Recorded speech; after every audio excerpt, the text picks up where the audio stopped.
Hi folks, welcome to Set Apart Homestead. This is Travis here at the Prepared Homestead. I'm going to talk today at first about the chicken run that we're working on. It's not complete yet, still working on finishing up, but letting the chickens and ducks out in it to try it out, and why, even though we free range, we have one of these. Before I get started on that, go ahead, if you'd like to, subscribe to the channel, like the video, share it if you would.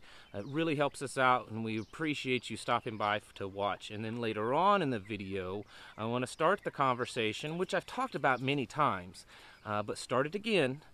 For those of you watching that's just waking up, that's just understanding and realizing that what's going on in this world is something that we need to get prepared for, we'll talk some more about that for you beginners. But going back to the chicken run. So I've always free ranged my poultry as much as possible. Just let them run in the yard. It's healthy for them. It cuts down on bugs in the yard, especially those ticks. And they make a happier bird, I believe. So that's something I've always done, but I learned a long time ago that it's also good to have a chicken run like this, to keep them, to have a place, sorry, I'm stumbling over my words, to have a place where they can be outside and still be secure. And so that's what I've done here. But before I say anything more, this is my wife. This is her first time on camera. Just wanted to introduce her. This is Rivka. Hi. And she's a little camera shy. A little bit. So we won't hold that against her too much, all right? You know, I'm kind of done this for a while, and I guess, you know, don't really care how ridiculous I look in front of the camera. But anyway, so she was back there taking care of her babies. And we'll be getting more, because, you know, you people that raise chickens, you know how it is. You just never have enough. You have to have more and more and more. It's an addiction, it really is. But anyways, going back to this run. So even if you plan on allowing your chickens to free range, it's a good idea to have an outdoor space that they can be secured in.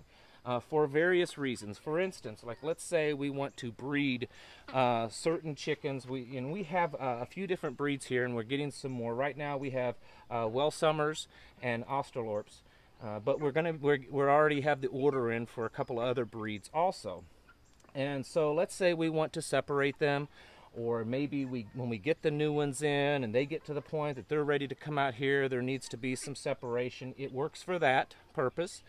Because, you know, it wouldn't take much for me to put something like a small dog house or something in here and kind of section it off to keep them separated until they got to know each other. But it's also good, so if you maybe go out of town for a day or even overnight, you can allow them outdoor space, and it's more secure, so that they're not just always locked up in the coop. And my chicken run, it's pretty secure. Like I said, it's not complete. I still got the netting to go up on the top. But the main thing is the chicken coop is secure. This chicken coop is really solid, good floor, and so you know, it's as you can see, it's got an actual house door.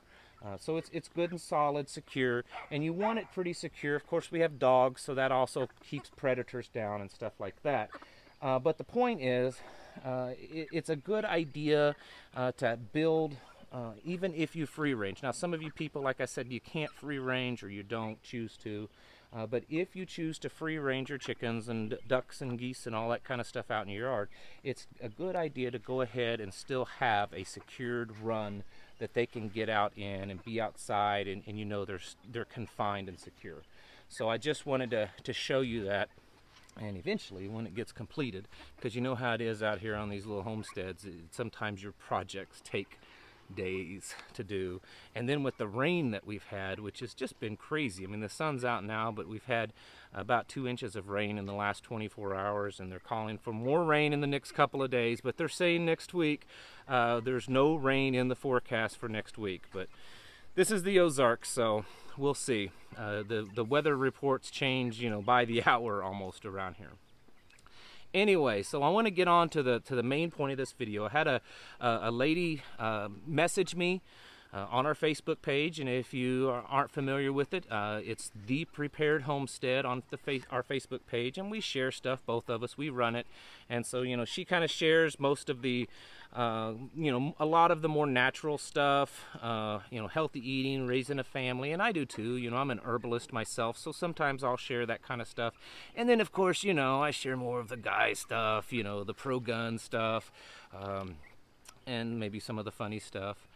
But anyways, that's our Facebook page if you want to check that out. But anyways, a lady messaged me, or messaged us, through the Facebook page, and she's just kind of waking up to what's going on and realizing through this virus and pandemic and everything that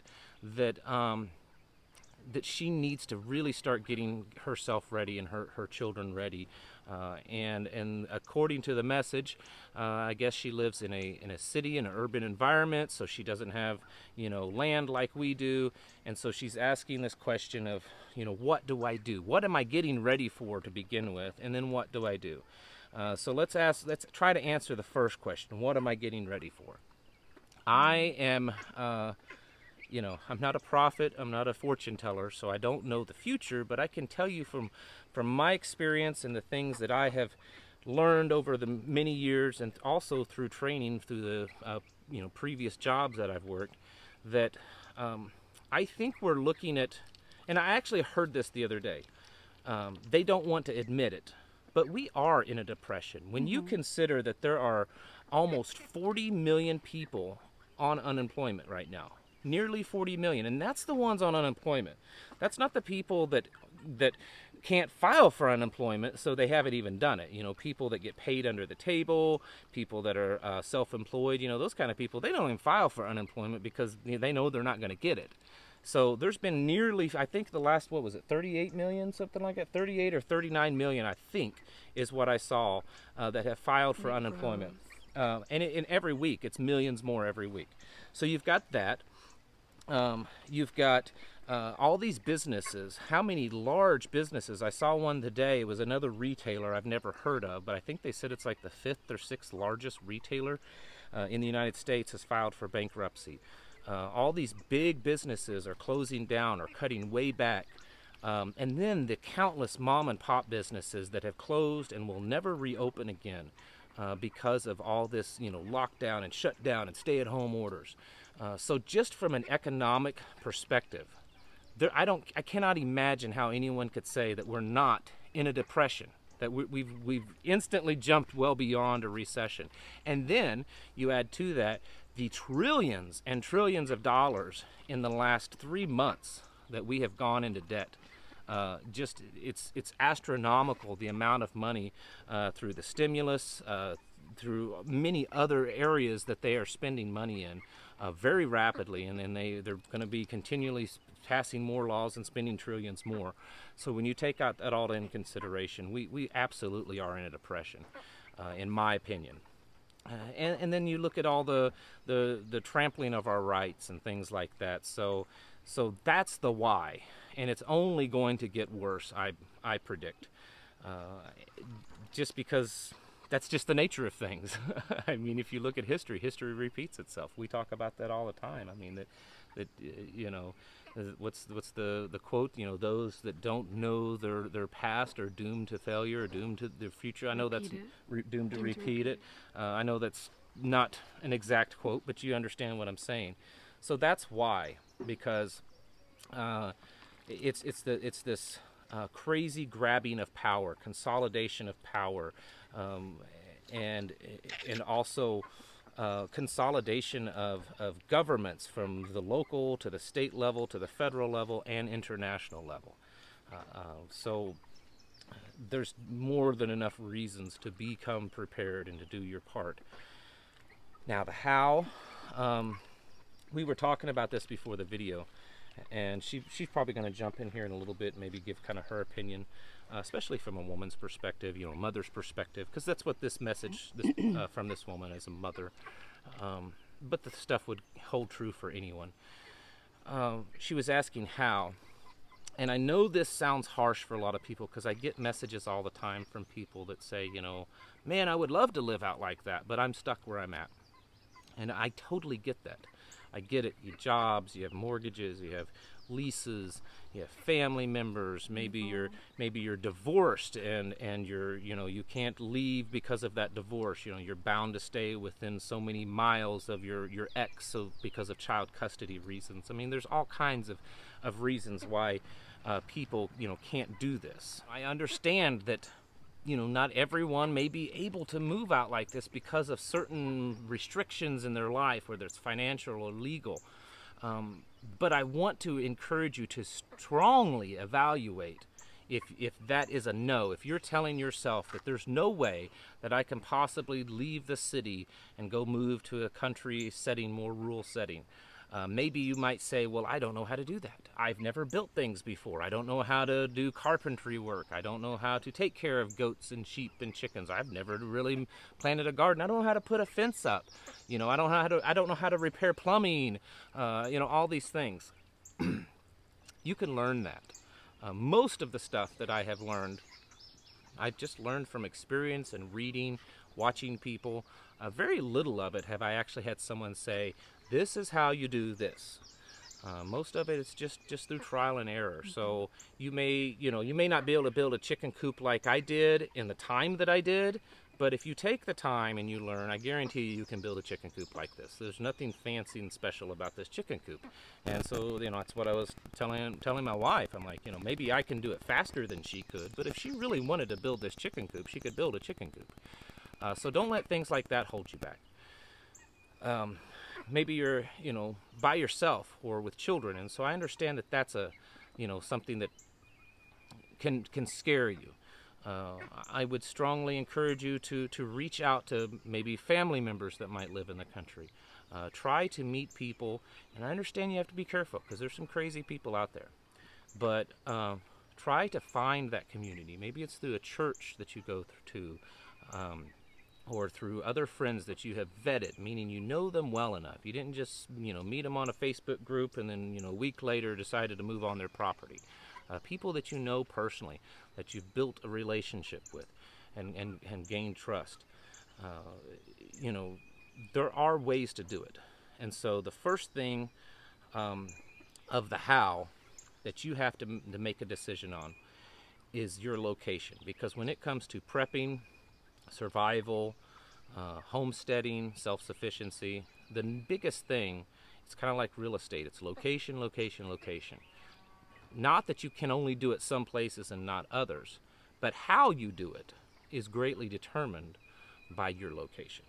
So we live financially, right, and it also affects you, money-wise. So like when we're out here, we're spending money on building a chicken coop. If we lived in an apartment in the city, obviously that money could be spent elsewhere.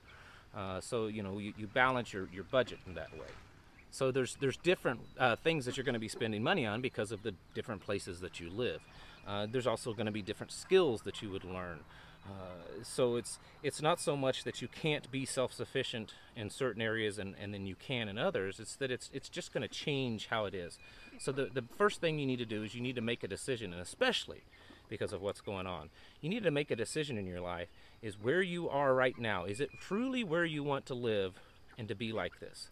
And if it's not, if you are living in an apartment and you're just not satisfied with that, and if you're satisfied with living in an apartment and trying to be self-sufficient, that's okay. There's nothing wrong with that.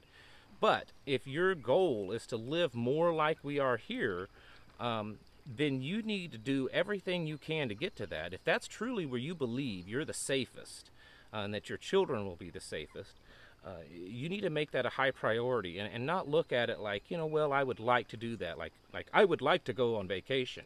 No, you need to look at it as it's truly a life-changing, life or death maybe even, situation that you need to put that high of precedence on it, that it's that important to you, and that you may need to take, serious sacrifices in your life. There's things here that we sacrifice not having. Because we choose to live this way. We don't live a luxurious lifestyle out here. We couldn't afford it. We couldn't afford to live on this land and then also, have certain luxury items that someone in the city could. But if we, lived in the city and maybe didn't have to pay for chickens and gardens and the equipment and the things that we have out here, then we probably could. I wouldn't be buying a chicken coop or a tiller. I'd be buying luxurious items. So there's certain things that you have to, kind of make sacrifices on. And so that's the beginning step. Now there's all these little things of like, how much food do I store up? What kind of equipment do I get? What kind of skills do I need to learn? And I get all that, and we can go into that, and I've covered much of that in other videos that you can go back and look into. And I can do it again. But the number one thing is you've got to decide for yourself, and you probably ought to do it quick, because with the way things are going, in 6 to 9 months, you may not have the option anymore to do that. You need to make a decision as to where you're going to ride this out. And I understand that land is very expensive, but I'm going to tell you, if you really dig hard and look around in places, you can still find places that are quite cheap compared to other places. I just saw there's just up the road from us, not too far, and it's not in the city limits or anything like that. Someone was renting a mobile home, a 3-bedroom mobile home for $350 a month. Now, it didn't come with lots of land, but it was on a decent sized lot. It's not in a mobile home park or anything like that. Like a half-acre lot, 3-bedroom, 2-bath mobile home for $350 a month. I've known people that's bought 10 and 15 acres with a 2-bedroom farmhouse on it around here for $30,000 to $40,000. It's not that uncommon around here to still find people that will do owner financing, or rent-to-own types of situations. So it's available if you're really serious about it and you're willing to jump through the hoops and put forth the effort to get there. And we can go into that some more also. I know you were wanting to talk about kind of the why. And why as a mother, whether you're married or you're single, because I know there's a lot of single mothers out there. We've both been contacted by a lot of single mothers that are, hey, how can I do this as a single mother, and just as a woman in general. So maybe like kind of why you need to do this as a mother to protect your children. Well, I know that often we think about, where our children will go to school and who is caring for our children, and what our children are eating, especially if you're natural minded. And I think that this is equally important, if not more. It's just a kind of an unstable time, I think, that we're living in, and with a lot of uncertainty. I think that there's a lot that as a single mom you have to pay for, that you're doing it a lot on your own, and you're considering your grocery bill and your mortgage or your rent, and it can be very intimidating if your job is threatened, or maybe your income is reduced. I know a lot of women who wait tables. I know a lot of independent contractors, and I was just talking to a friend in Australia who's very concerned about her children living where she does. She's not in this country, but she is in the city, and she doesn't have the opportunity to homeschool, and she's concerned about her children being in school. So I think that this sort of lifestyle is definitely a choice, and like you said, we make sacrifices to be here, but at the same time, in many ways, I think it's more affordable and a lot less stressful. We have, even the public school system here, there's so few children in the school system. So if you needed to work, if you needed to work and your child or your student needed to go to school, where we live, we could choose for high school 3 different schools, and all of them I think are 7th through 12th, and there's fewer than 700 in the nearest town. The elementary school has like less than 200 kids in it. So if that gives you some perspective. If you're not able to homeschool, if you're a single, working parent and you have to work and you're not able to homeschool, some of these little rural schools are, which may be a good fit. They're still not as good as teaching at home, but they're definitely going to be better than some big city. You get more one-on-one, and Yeah. it's similar ratios to like a parochial school, Right. a private school. And I also think that, in these small towns, you find a lot of students a lot of teachers or instructors and principals who are like-minded. Yeah. And more, they're farming too, and they're going to church on Sundays too, and they're, you worry less about like more conservative-minded, that type of stuff. Some of the stuff that they're teaching in the inner cities, you don't really have to worry about here. And I also think that in moving into a rural area during these times, whether you agree that this is, for sure, this is a killer virus, or if you are thinking that it's not a virus, there are no cases in the county that we live in. Yeah. Which is another benefit, I think, of living out like this. Yeah, there's hardly any people around. There really are. And and again, wherever you shop, wherever you go, I feel safer here than maybe I have in bigger cities, just because I'm not packed on top of another person, and I don't really know my neighbors. I don't really know what they believe and what they're thinking, and if they knew I homeschooled, what would they think, and our stance on a lot of issues. It can be controversial, and during this, I think it's a very tense time. Yeah. And so all of these things were certainly weighed, and the biggest thing I think for us was, how can we be self-sufficient? How can we have to make choices now so that if stuff does kind of fall out from under us, are we able to feed our children? Are we able to take care of ourselves? And I think as a single mom, or even as mothers in a home, we think a lot about, that is our biggest concern, is that how are we going to take care of our children? How are we going to protect our children? What can I do right now to ensure their safety, and that they're going to eat, and that they're going to be, well educated? And how do I protect them from the world around them? Because there's a lot of crazy chaos right now. Right now we're in summer. I think a lot of students are protected from a lot of this, but I think with parents, we all have different views, and then the students, whenever they're talking, I don't know. I just, I worried a lot about that. And so we made the decision because of finances and how are we going to feed our family, I think, for the long term. Yeah. And the truth is that sometimes we decide, I think, that if we are in an apartment, or if we are in a neighborhood type setting, and you can't move, you really, really can't, you're stuck. What do you do? And I know that can be very concerning, but there are still things that you can do there. And like you said, there's no judgment. Yeah. If that's where you end up, that's where you end up. There's no fear here. We're not trying to, say you get out now or anything like that. It's just, if you want to get out, now is the time. Yeah, and I'll go into that in some other videos. We're running out of time. I knew this was going to be, I knew this would be a long video, letting both of us talk. But she's right, where we're at now, we made a decision to move here for a few different factors. The land and the property itself is extremely fertile, and it's more fertile than the last place I had. But then we had to downsize, and the actual living conditions. It's a smaller house, it's a smaller little cabin, so it's more compact for us. It's not quite a tiny home. We're kind of on top of each other. But it is small, But we have modern conveniences. It's a lot smaller.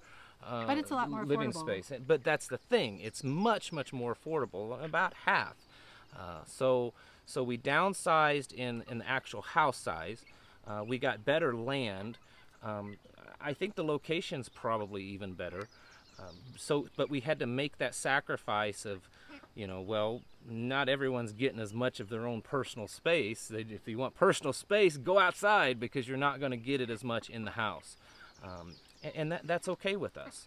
And we're talking about future plans. The two older girls, one's an adult, one's almost an adult. We might just build them their own little cabins, kind of next door, so their own little tiny house.